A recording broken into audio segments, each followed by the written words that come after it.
Before someone's seen me, I ask them to fill out an extensive questionnaire. It's long, I know it's long, but I make the most of that.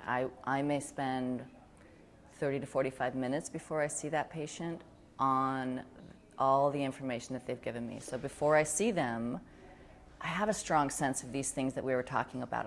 Family history can give a lot of information about genetics, past illnesses.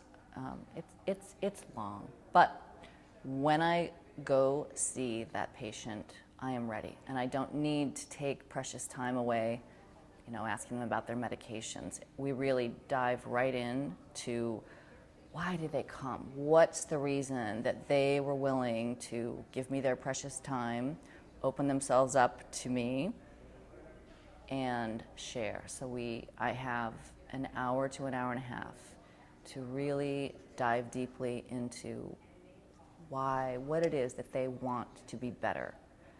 So the first visit, it's really me asking a lot of questions. Question. I'm doing a lot of listening.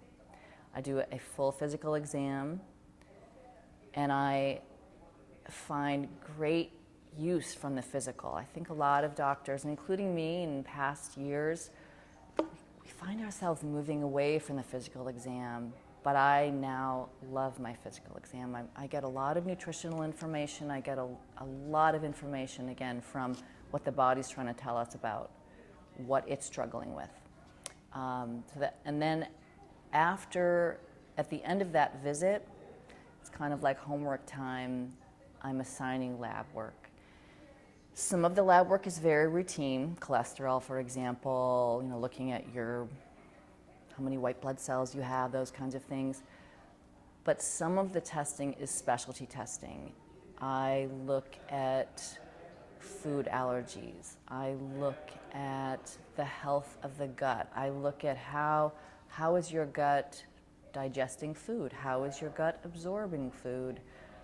What is the health of all those billions, trillions of bugs that live in your gut?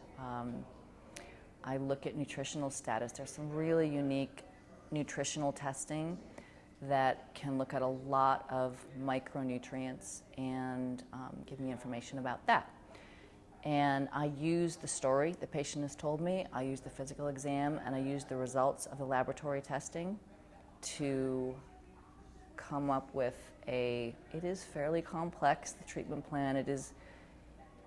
Each patient is unique. Each patient ends up with a unique treatment plan, but again, it makes sense to them. They understand why this is their plan. So what might that include? I will use medications if indicated. I will use supplements if indicated. I'm trying to address the root causes, as I said earlier. So not only am I saying here, you have a vitamin deficiency, take this vitamin, but I'm trying to figure out why does that deficiency exist in the first place. For example, you've had your gallbladder out, therefore you are going to be chronically deficient in fat-soluble vitamins. Well, that's not something that we can fix, but we're going to have to treat that for the long term for optimal health. Or you have a gallbladder that isn't functioning very well. Can we salvage that? Oftentimes we can, and so if we can fix the root cause, we will. If we can't, then we will address the deficiency being created by that. And food is foundationally important. Food is the most important piece for long-term health, I would say. And it's funny for me as a doctor to say that. I didn't used to believe it, but I have to admit, after many years of doing this, how we feed our bodies on a day-to-day basis is profoundly important for maintaining long-term health. A lot of patients who I see need much more than that. It's not enough to just say, when they're coming in with a lot of years of illness, it's not enough to just say, okay, just start eating right and everything's going to be better. I wish that were the case. And the younger a person is, the more that's true for them.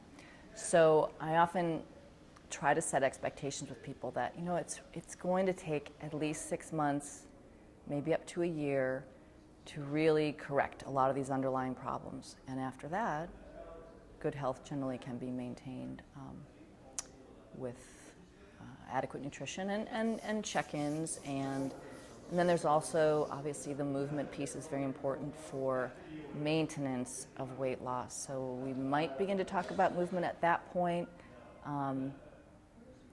Usually in the first 6 months, that's the focus on getting weight off. And how you eat is the most important piece then. And then after the first 6 months, exercise needs to be part of the long-term picture.